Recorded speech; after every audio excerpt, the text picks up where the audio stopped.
Rupkala, shop number 9, Vastupal apartment near Shrinath ice cream, Dadangwad ટેકરો opposite Sayaji library, Navsari. MDF chocolate depot, shop number 1, crystal apartment besides Canara bank, Sindhi camp road, Navsari. Mangaldeep TVS, national highway number 8, near Meera doors, Kabilpor, Navsari. વિશ્વસનીય દાગીનાનું વિશ્વાસપાત્ર સ્થળ Soni Ranchhodbhai and sons jewellers, Patvasheri, Navsari. Parekh brothers jewellers, opposite Hanuman temple, મોટા બજાર, Navsari. Akshar vision arena, shop number 8, Shantinath complex, Shantadevi road, Navsari. New India bakery, અમારી શાખા નવસારી, મરોલી, સુરત. નમસ્કાર દર્શક મિત્રો, આપ નિહાળી રહ્યા છો નવસારીથી પ્રસિદ્ધ થતી ન્યૂઝ ચેનલ N7. સમાચારોમાં હું અર્પિતા મોદી આપનું સ્વાગત કરું છું. સમાચારોની શરૂઆત કરતા પહેલા એક નજર આજના મુખ્ય સમાચારો પર.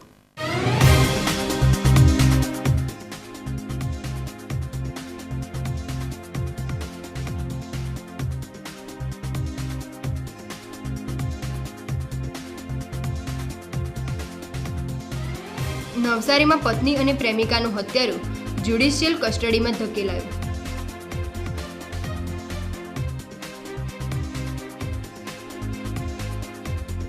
નવસારી LCB પોલીસે દારૂના ગુનામાં નાસ્તા ફરતા આરોપીને ઝડપી પાડ્યો.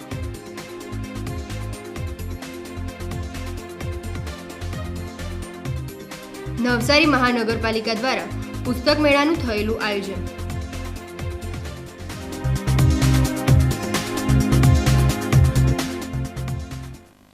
નવસારીના ડાભેલ ગામમાં સુરત ક્રાઇમ બ્રાન્ચે વોન્ટેડ આરોપી સલમાન લસ્સીને પગમાં ગોળી મારી ઝડપી પાડ્યો હતો. લોકોને રડાવતો માથાભારે સલમાન લસ્સી ધ્રુસકે રડી પડ્યો હતો. બેસ્તાનના હત્યામાં ગુનામાં વોન્ટેડ આરોપી સલમાન લસ્સી નવસારીમાં આવેલ ડાભેલ ગામમાં સંતાયેલો હોવાની બાતમી સુરત DCBને મળી હતી. બાતમી મળતા જ સુરત ક્રાઇમ બ્રાન્ચ અને નવસારી મરોલી પોલીસે ડાભેલ ગામમાં બુધવારની રાત્રિએ ઘેરાબંધી કરી હતી. ડાભેલ ગામમાં એશિયાના સોસાયટીમાં મકાન નંબર 85માં સલમાન 10 દિવસથી સંતાયેલો હતો. સુરત ક્રાઇમ બ્રાન્ચના દિલ ધડક ઓપરેશનમાં 35 જેટલા પોલીસો જોડાયા હતા. સંબંધીના ઘરમાં છુપાયેલા કુખ્યાત આરોપી સલમાન લસ્સીને ચારે બાજુથી ઘેરી વળાયો હતો. પોલીસે તેને સરેન્ડર થવા સૂચના આપી હતી. તેમ છતાં સલમાન પોલીસને સરેન્ડર નહીં થતાં રાત્રે 3 વાગે ક્રાઇમ બ્રાન્ચના PI કિરણ મોદી અને PI PK સોઢા ઘરમાં ઘૂસી ગયા હતા. ત્યારે ખૂંખાર એવા સલમાન લસ્સીએ મોટો છરો કાઢી PI સોઢા ઉપર હુમલો કરી દીધો હતો. જોકે PI સોઢા સમય સૂચકતા વાપરી સાઈડ ઉપર ખસી જતા બચી ગયા હતા અને પોતાના સ્વબચાવમાં સર્વિસ રિવોલ્વરમાંથી ફાયરિંગ કરતા સલમાન લસ્સીને પગમાં ગોળી વાગી હતી. ઈજાગ્રસ્ત સલમાન લસ્સીને 108માં સારવાર અર્થે સચિનની હોસ્પિટલમાં બાદ વધુ સારવાર અર્થે સુરત સિવિલ હોસ્પિટલમાં ખસેડાયો હતો. લોકોને ધાકધમકીઓ આપી રડાવનારો સલમાન પોલીસની ગોળીથી ઈજાગ્રસ્ત થતાં હોસ્પિટલમાં પોક મૂકી રડ્યો હતો. લોકોને રડાવનારો ખૂંખાર માથાભારે ધ્રુસકે રડ્યો હતો. બેસ્તાન પોલીસ સ્ટેશનમાં મર્ડરના ગુનામાં વોન્ટેડ આરોપી સલમાન લસ્સીને પકડવા માટે ક્રાઇમ બ્રાન્ચની અલગ ટીમો કાલ રાત્રે વોચમાં હતી. દરમિયાનમાં ડાભેલ પાસે છે ઇન્ફોર્મેશન આધારે ક્રાઇમ બ્રાન્ચની ટીમ ત્યાં જતા એને પૂરતું બળ વાપરી અને પકડી પાડવામાં આવ્યો છે અને એને સારવાર ત્યાં લાવવામાં આવ્યો છે અને ફાયરિંગથી ઇન્જરી થયેલી છે. એને ગોળી વાગી છે એટલે અહીંયા લઈને આવ્યા છે. કેટલા ગુનાઓ નોંધાઈ ચૂક્યા છે? એના ઉપર 15 થી 17 થી વધુ બોડી ઓફેન્સના બેસ્તાન પોલીસમાં મર્ડરનો ગુનો છે 21/10. કેટલો કુખ્યાત છે આ આરોપી? હિસ્ટ્રી સીટર છે જૂના, એની વિરુદ્ધના ઘણા બધા ગુના છે બોડી ઓફેન્સના. એ પકડવા માટે પ્રયત્ન કરતા હતા, દરમિયાન એને એસોલ્ટ કરવાનો પ્રયત્ન કરતા ફાયરિંગ કર્યું. સલમાન લસ્સી સામે સુરતના લિંબાયત, પાંડેસરા, સુરત શહેરમાં 16 જેટલા ગંભીર પ્રકારના ગુનાઓ નોંધાયેલા છે. નવસારી મરોલી પોલીસ સ્ટેશનમાં સલમાન લસ્સી સામે PIની હત્યાની કોશિશનો ગુનો નોંધાયો હતો. તારીખ 23/10/2025ના રોજ સુરત શહેરના ઊન ગામ ખાતે ભીંડી બજાર ખાતે એક ગંભીર બનાવ બનેલો હતો, જેમાં એક 302 અને 307 મુજબનો ગુનો જે BNSની કલમ 103(1), 109(1), 352(54) મુજબનો BNS 2023ની કલમ મુજબ ભેસ્તાન પોલીસ સ્ટેશનમાં ગુનો દાખલ થયેલો, જેમાં એક જે આરોપીઓ છે 4, તેમાં 3 આરોપીની ધરપકડ કરવામાં આવેલી હતી. જેમાં આ મુખ્ય આરોપી સલમાન ઉર્ફે લસ્સી સન ઓફ સલીમ મિર્ઝા બેગ, જે મીઠી ખાડી લિંબાયત ખાતે રહે છે અને મૂળ જલગાંવ ચાલીસગાંવ મહારાષ્ટ્રમાં રહે છે. એ મુખ્ય આરોપી જેણે પોતાના પાસેના ઘાતક હથિયાર ચપ્પુ વડે અને લોખંડના પાઇપ વડે મારતા શકીલ ઉર્ફે બાંગાનું મૃત્યુ થયેલ હતું. જે બાબતે આ જે સલમાન ઉર્ફે સલમાન લસ્સી છે એ વોન્ટેડ હતો અને નાસ્તો ફરતો આરોપી હતો, જેને પકડવા માટે સુરત શહેર ક્રાઇમ બ્રાન્ચની અલગ અલગ પોલીસ ઇન્સ્પેક્ટર અને PSIના અંડરમાં માણસો સાથેની અલગ અલગ ટીમો બનાવવામાં આવેલ હતી. આ જે સલીમ ઉર્ફે સલીમ લસ્સી છે એના વિરુદ્ધમાં સુરત શહેર જેવામાં ખૂબ ગંભીર ગુનાઓ, લગભગ કુલ 16 જેટલા ગુનાઓ દાખલ થયેલા છે. એ આરોપીને પકડવા માટે સુરત ક્રાઇમ બ્રાન્ચ પોતાના ટેકનિકલ સોર્સથી અને બાતમીદારોથી ખબર પડેલી કે આ જે સચિન વિસ્તારમાં કપલેડા તેમાં છુપાયેલો છે અને પોતાની જે અર્ટિકા કાર છે જેનો નંબર છે DD03M8920, એ લઈને લગભગ મહારાષ્ટ્ર તરફ ભાગી જાય એવી અમને બાતમી મળેલ.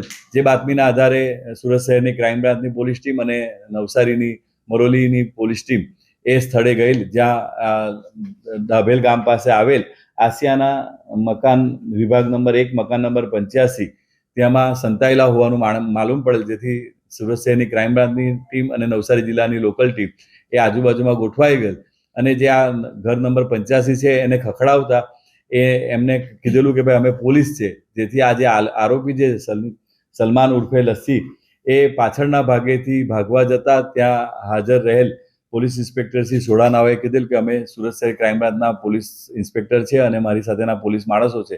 તો એણે ત્યાંના જે એમના રીતેશભાઈ છે એમને ધક્કો મારી દીધેલ અને પાછળ ખસીને એના કમરના ભાગે જે ચપ્પુ હતું એ આ જે પોલીસ ઇન્સ્પેક્ટર સોડાને મારવા જતા એ ખસી ગઈ અને બીજો ઘા મારવા જતા એમણે પોતાની પાસેથી રહેલ સર્વિસ રિવોલ્વરમાંથી એમના જમણા ભાગે ગોળી મારેલ, જેથી તે નીચે બેસી ગયેલ.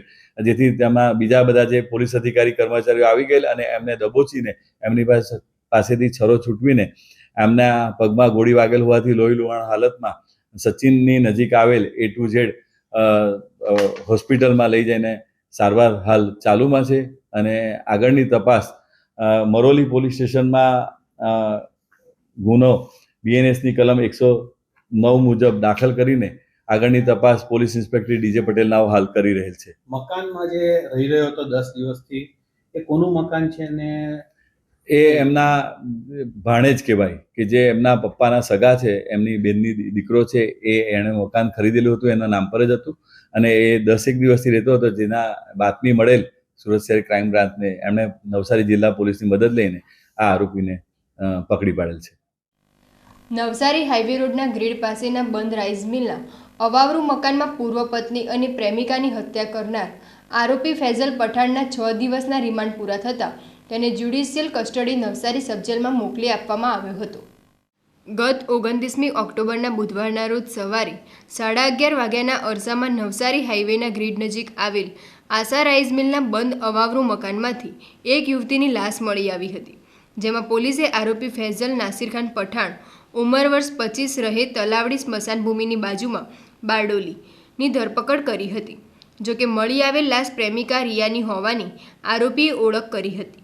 રિયાની હોવાનું ફૈઝલે જણાવ્યું હતું, પરંતુ પોલીસ તપાસ દરમિયાન તે બારડોલી રેલવે સ્ટેશન પાસે રખડતી ભટકતી હોવાથી તે ક્યાંની હતી અને તેના વાલી વર્ષો અંગે કોઈ જાણકારી મળી નથી. નવસારી LCBનું સુરતમાં ઓપરેશન દારૂના ગુનામાં પોલીસની આંખોમાં ધૂળ નાખતો આરોપી ચાની ચુસ્કી લેતો હતો ત્યારે જ નવસારી LCB પોલીસે ઝડપી પાડ્યો હતો. નવસારી જિલ્લાના નાસ્તા ફરતા આરોપીઓને પકડી પાડવા માટે LCB દ્વારા વિશેષ ડ્રાઈવ હાથ ધરવામાં આવી હતી. ઉપરી અધિકારીઓના માર્ગદર્શન અને સૂચના આધારે LCBના પોલીસ ઇન્સ્પેક્ટર વિજય જાડેજાના નેતૃત્વમાં ટીમે કામગીરી હાથ ધરી હતી. આ અભિયાન દરમિયાન LCBના assistant head constable Lalusinh Bharatsinh, assistant head constable Vipulbhai Nanubhai અને આસિસ્ટન્ટ પોલીસ કોન્સ્ટેબલ દિવ્યરાજસિંહ કિશોરસિંહને ખાનગી બાતમી મળી હતી કે ગણદેવી પોલીસ સ્ટેશનના દારૂના ગુનામાં સંડોવાયેલ નાસ્તા ફરતા આરોપી દશરથ હમીરભાઈ લેવા, રહેવાસી મોટા વરાછા સુરત, હાલ સુરત ખડસદ રોડ નજીક SM સર્કલ પાસે આવેલ સરદાર ટી સ્ટોલ ખાતે હાજર છે. બાતમી આધારે એલસીબીની ટીમ સુરત પહોંચી તપાસ હાથ ધરી હતી. પોલીસે આરોપીની ઓળખ કરી તેને ચા પીતા સમયે ઝડપી લીધો હતો. પોલીસે જ્યારે પૂછપરછ કરી કે તમે કેમ ભાગી રહ્યા છો ત્યારે આરોપી ગભરાઈ ગયો હતો. બાદમાં પોલીસે તેને કાબૂમાં લઈ કાયદેસરની કાર્યવાહી હાથ ધરી હતી. પકડાયેલ આરોપી પ્રતાપ ઉર્ફે દશરથ હમીરભાઈ લેવવા રહે સુમન સહકાર આવાસ, અબ્રામા રોડ, મોટા વરાછા, સુરત, મૂળ રહેવાસી, ગામ ગાંગડા, તાલુકો ઉના, જિલ્લો ગીર સોમનાથ વિરુદ્ધ અગાઉ વલસાડ, અમરોલી અને ઉત્તરાણ પોલીસ સ્ટેશનોમાં દારૂના ગુનાઓ નોંધાયેલા છે.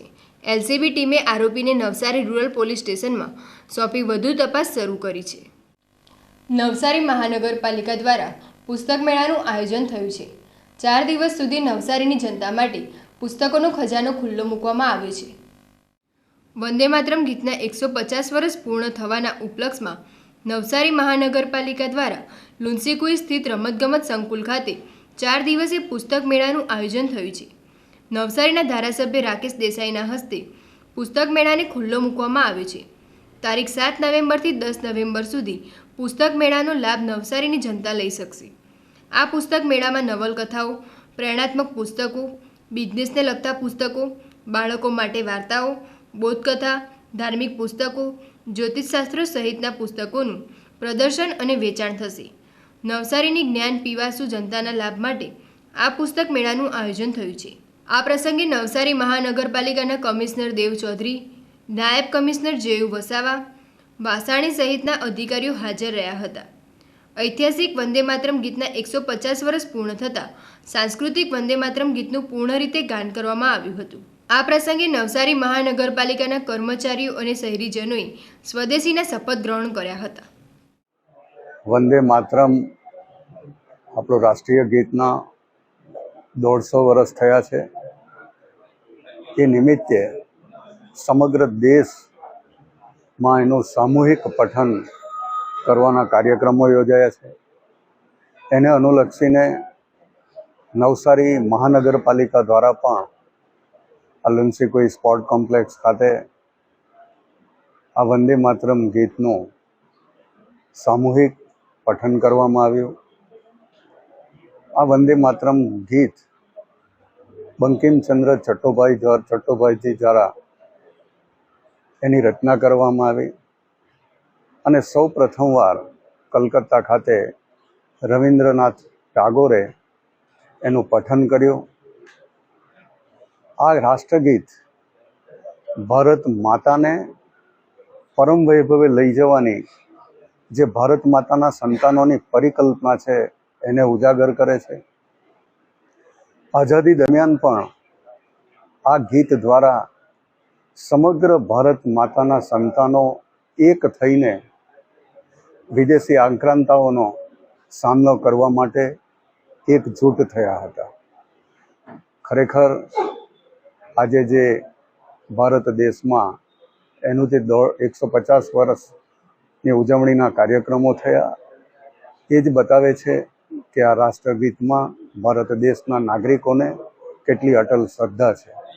એની સાથોસાથ નવસારી મહાનગરપાલિકા દ્વારા પુસ્તક મેળાનું આજે ઉદ્ઘાટન થયું. નવસારી નગરપાલિકા મહાનગરપાલિકા બન્યા પછી નવસારીના સમાજ જીવનને ઉપયોગી થાય એવા દરેક ક્ષેત્રે કામ કરવાનું એક બીડું ઝડપીને એ દિશામાં નવસારી મહાનગરપાલિકા પ્રયાણ કરી રહી છે. નવસારીના નાગરિકોને આ પુસ્તક મેળા દ્વારા શિક્ષણ હોય, અર્થવ્યવસ્થાની વાત હોય, રોકાણની વાત હોય, સામાજિક જીવનની વાત હોય, દરેક જાતના પુસ્તકો અહીં ઉપલબ્ધ છે. નવસારીના દશેરા ટેકરી વિસ્તારમાં વર્ષોથી ઉભરાતી ગટર બનાવવા માટે લોકોએ સ્વૈચ્છિક રીતે દબાણ હટાવ્યું હતું. અહીં સ્વૈચ્છિક રીતે આ જોઈ શકો છો કે લોકો આ આમનું જે દબાણ છે દૂર કરી રહ્યા છે અને એમની પણ ઈચ્છા છે કે ભાઈ વિકાસના કામોમાં એક ફાળો આપે અને નવી ગટર બને. આ ગટર ચોકઅપ હતી જેના લીધે આ લોકો પરેશાન હતા, ગંદકી હતી. બેન આપ જણાવો કેટલા વખતથી સમસ્યા હતી? આ તો કોઈ 2-3 વર્ષથી આ ગટર ઉભરાતી હતી અમારી. આવતું નહીં હતું. નગરપાલિકામાં ગયા, પછી કોર્ટ કાલિયાવાડ તો બી નહીં આવ્યું. અમારા મોહલ્લાવાળાએ બધાએ અરજી આપી. દબાણો દૂર થતા હા. તમને વાંધો નથી? નથી વાંધો અમને, પણ અમારી ગટર નવી બનાવી આપો અમને. બીજું કઈ નથી અમારે કહેવું, બસ અમને એટલું જ જોઈએ. અરે પાણી બી એટલું ખરાબ આવે, બધી જ વસ્તુ ખરાબ આવતી છે સાહેબ. કેમ કે અત્યારે અમારે બિસ્લેરી પાણી લાવીને પીતા છે, બરાબર. અત્યારે અમે કેટલી અરજી આપી, કેટલી વાત કરી, તો કોઈ સાંભળતું નથી. અમારી મરજીથી તમને કહેતા છે કે તમે તોડી રાખો અને કામ કરે તો ત્યાં વ્યવસ્થિત કરી આપો, નવી ગટર બની આપો અમને. નવી ગટર બનવી જોઈએ. અને કેટલું માણસ મરી ગયેલું છે, અને કેટલું માણસ અમે દવાખાનામાં અમે પોતે અત્યારે દવા ચાલતી છે અમારી. બોલો અમે શું કરીએ સાહેબ? અમારી આટલી જ વિનંતી છે કે તમે આ કામ કરી આપો, અમને સીધું કરી આપો વ્યવસ્થિત. જો તો થોડું ઘેર બી અમે તોડી નાખીએ, પણ કામ કરી આપો અમારું. અમે કેટલી વખત ફરિયાદી આપતા મૂકતા બી આ લોકો કોઈ સાંભળતા નથી આપણું, બરાબર. એના કરતી આ છોકરા બધા માંડા હાજા થાય, એના કરતી તમે કરી નાખતા હોય તો બધું થોડું અમે તોડી નાખીએ અને પછી તમે જે બનાવો તો બનાવી દો. પણ આ બધી ગંદકી બધી કાઢી નાખો સાઈડ પરથી. અગાડી આ દિવાળી આગળનું કીધેલું, આ નવરાત્રી આગળનું કીધેલું હતું. નવરાત્રી આગળનું બી એ લોકોએ કંઈ ગંગાળ્યું નહીં. હવે દિવાળી ગઈ, નાની દિવાળી ગઈ, મોટી દિવાળી ગઈ, તો બી કંઈ એ લોકોએ કંઈ ઊભું નહીં કર્યું. અમને તાત્કાલિક ઊભું કર્યું તો બી આ બધું અમે તોડી નાખેલું છે. હવે એના પછી બી વ્યવસ્થિત કરી દેવું તો આપણે તમે તોડી નાખો, બરાબર. પછી ગટર નહીં બની તો ગટર નહીં બની તો પછી અમે બધા ફરિયાવાળા ઊભા થઈ ગઈએ અને નગરપાલિકામાં જશું અમે. અત્યાર લગીને તો અમે ગટરમાં બધું ગંદકીમાં તો અમે બધા જીવી મૂકીએ, બરાબર છે. તે છતાં બી હવે અમારી કહેવાની એટલી જ રિક્વેસ્ટ છે કે તમે જેમ બને તેમ અમારું કામમાં સુધારો કરી આપો અને ગંદકીમાંથી બહાર ગંદકી કાઢી નાખો. આપણે બધા પૂરા માડા હાજર નહીં થાય અમારા, એના હિસાબે અમે વિનંતી કરીએ છીએ એ લોકો. ત્યારે આ લોકોની પણ વિનંતી છે કે ગંદકીમાંથી બહાર કાઢો.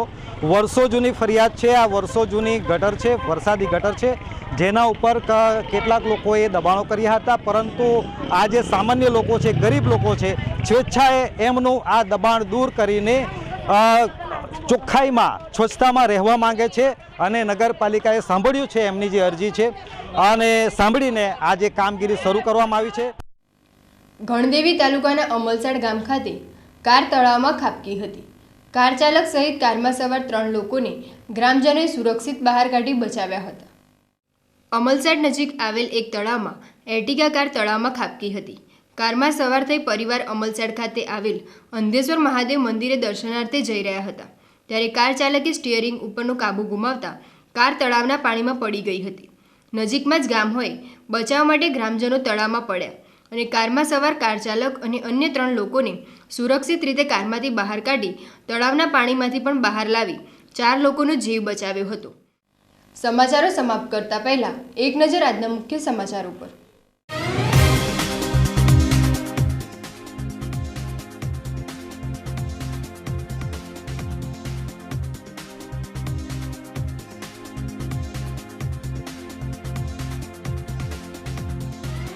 નવસારીમાં પત્ની અને પ્રેમિકાનો હત્યારો જ્યુડિશિયલ કસ્ટડીમાં ધકેલાયો.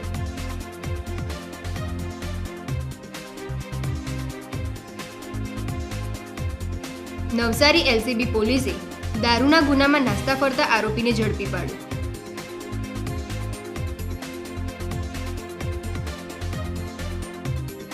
નવસારી મહાનગરપાલિકા દ્વારા પુસ્તક મેળાનું થયેલું આયોજન.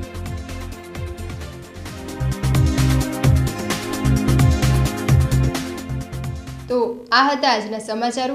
બન્યા રહો અમારી સાથે અને જોતા રહો નવસારીથી પ્રસિદ્ધ થતી ન્યૂઝ ચેનલ N7. નમસ્કાર.